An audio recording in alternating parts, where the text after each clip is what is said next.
Hello and welcome back to the course on Python programming. In today's tutorial, we're going to talk about filtering data frames. It's going to be quite an interesting tutorial and at the same time a very useful one because filtering data frames, that's a lot of data science is about filtering and being able to find the insights and subsetting in that way your data frame. So let's have a look at it. This tutorial is going to be filtering, not just this tutorial, but filtering all in all is about rows, right? Don't filter by columns. Well, we filter by the columns, but what we are filtering, the target of our filter is rows. So just think of filtering in the way you see filtering in Excel, right? So you click that drop down and you select which, let's say, which countries you want or which income groups you want. You just want high income group, and then Excel, but very quickly just removes all other income groups and leaves you with a table just with the high income groups. Or you can say all birth rates that are less than 2, or all countries with or all birth rates that are like greater than 40, or all internet users less than 2, or all countries starting with A, something like that. So that's what we're going to be talking about today. Let's get into it. Stats, our favorite function, stats head. There it is. What do we see? That's our data set. We've seen this a million times. Let's get to the fun stuff. Stats.internet. Gonna type up something very strange and then you can tell me what we will see here. So we're saying stats.internet users is less than 2. What is that going to do? What is that going to give us? Let's see. Let's have a look. I run that. Interesting. We've got some values and here we've got false, false, false, false, false, true, false, false, false, false, false, and then false, false, false, etc. So we've got a few trues in here and a lot of falses, right? So what does this do? What does this give us? All right, so we've got this object and what is it going to be used for? How is it useful to us? Well, basically what it's saying is in which rows of this column is this condition met and in which it isn't met. So what it's saying is in the first row, it's not met. This value is not less than 2. In the second row, it's also not met. This value is not less than 2. Third row is not met, or let's call them correctly. So in row number 0, in row number 1, in all of these it's not met. In row number 11 it's met. So the number of internet users or percentage of internet users in row number 11 is less than 2. Then it's met, not met, not met, not met, and so on. Okay, beautiful. That's lovely, Kirill. But what are we going to use this for? How is this useful to us?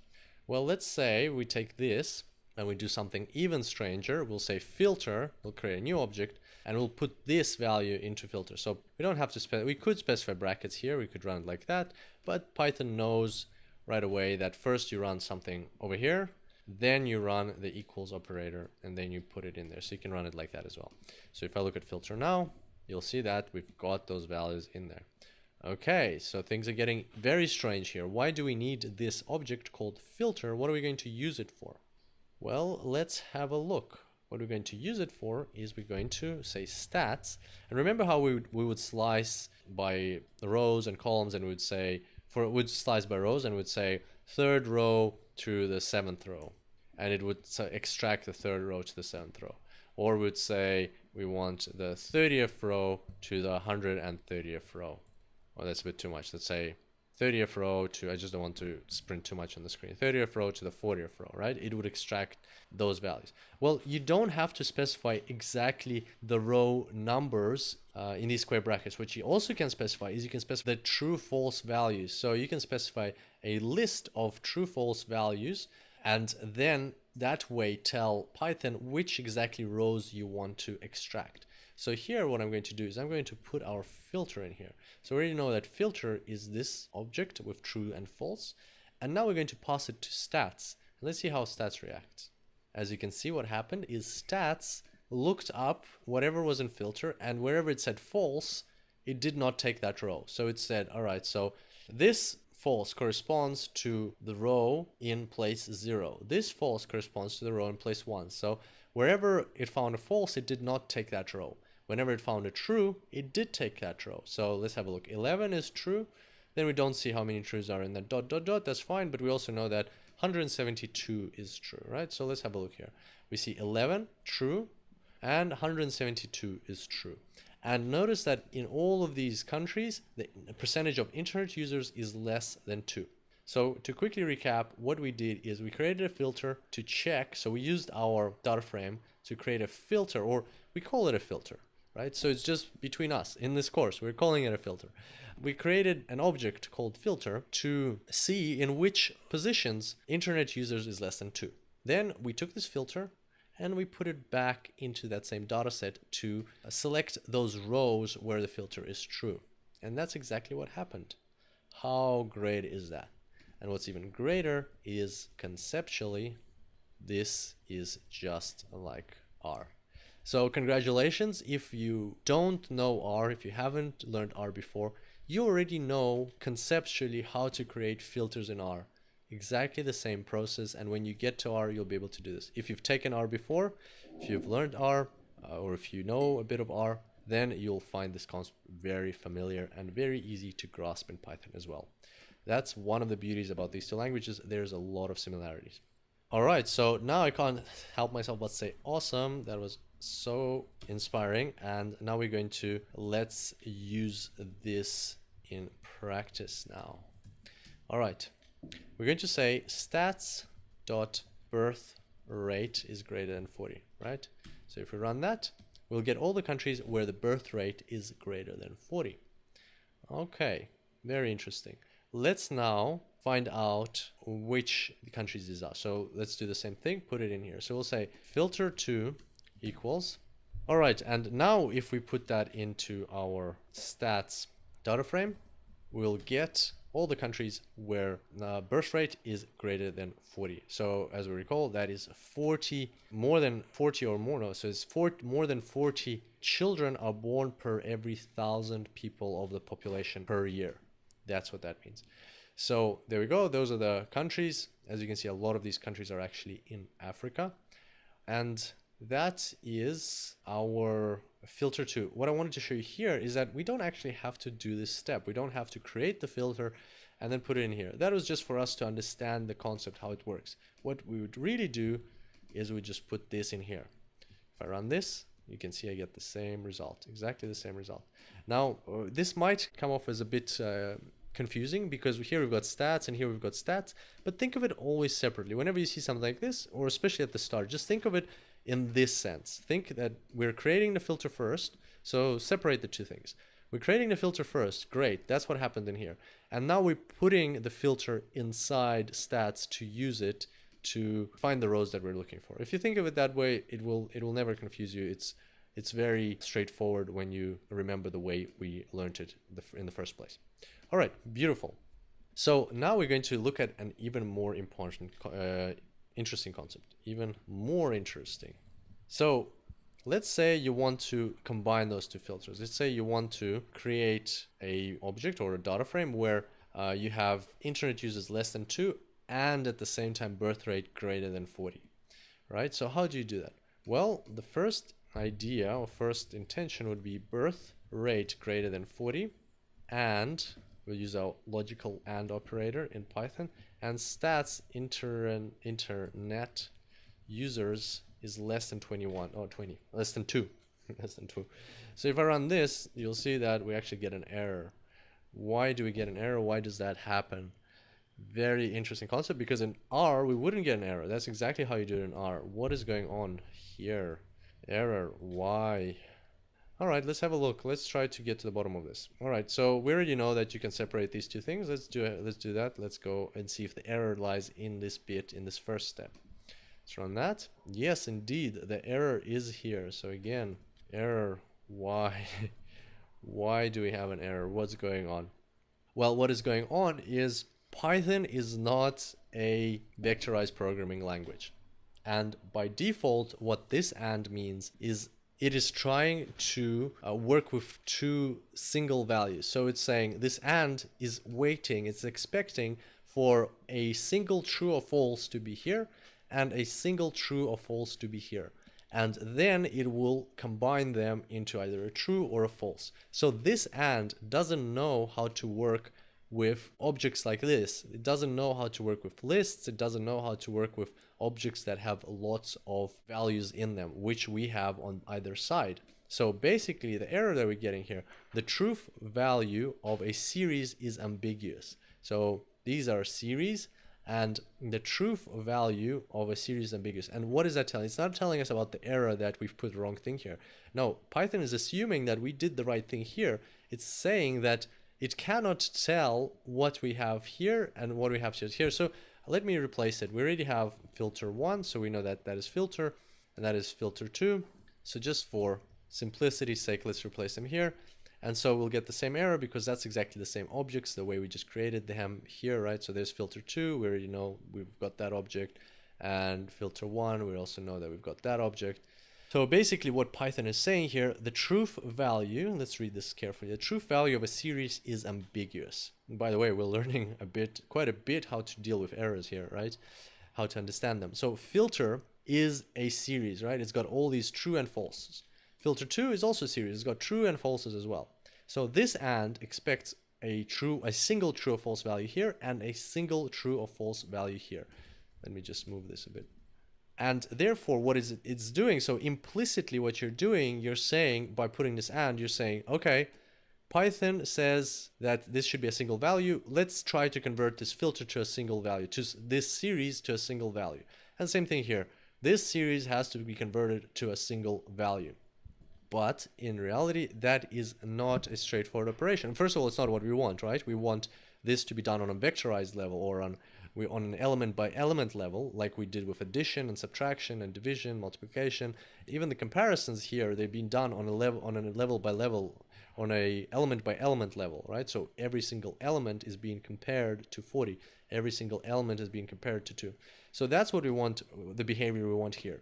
But that's not what's going to happen. And moreover, while Python is trying to convert the series to a single true or false value, it can see that this series, let's have a look at it, it can see that the series has falses and trues. And how do you convert a series of falses and trues into a single true or false value? So on one hand, somebody might speculate that if everything is true, then the series should be true. Somebody else might speculate that if there's at least one true, then the series should be true. And that's what it means where we get this error. The truth value of a series is ambiguous. So it's not even warning us that we put the wrong thing here. It's saying that, okay, assuming you put the right thing here, I can't get this to be a single true or false value. I can't get this to be a single true or false value. So how do we deal with this error? Well, in Python, we need to specify different operation, different ampersand or different AND logical operation, which is the ampersand, which is a bitwise ampersand. And this one will do it element by element. So if I run that, you will see we've got filter and filter 2. And in this case, what's going on is only when both conditions are met, we will get a true. So let's go ahead and try to put this into our stats, data frame, stats. If I run this, you'll see now I've got countries with birth rate over 40, internet users under 2. Now, first of all, let's verify. Let's see, like we know that here we've got over 40, right? So let's see how many there's under 2. This one's under 2, this one's under 2, and this one's under 2. So there's 3, and that's correct. That's good verification. Now let's go ahead and try use this approach, right? Let's go stats, square brackets, this approach, and let's replace this with the ampersand. Again, we get an error. What's going on? Why so many errors? Well, in this case, cannot compare a float array with a scalar or of type Boolean. So basically what it's doing, it's running one of these first, it's doing that, and then it's doing the comparison. So that's what it's doing. So in order to specify the order of operations, we need to put the brackets, and that will help us solve this problem. So if we specify the brackets, it will tell Python to do this first, then do this, and then only compare the results. Run that. As you can see, exactly the same. So it's a bit more involved than in R. You need to know that you need to specify a different logical operator here, the bitwise operator, because this is not a vectorized programming language, and Python by default doesn't know how to do Boolean comparisons between two series of data.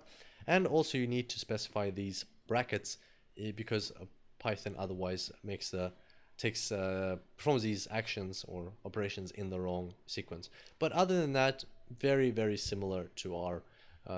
Conceptually, it's exactly the same. We're applying two filters in our data frame. So there we go. We get this result, exactly the result that we are looking for.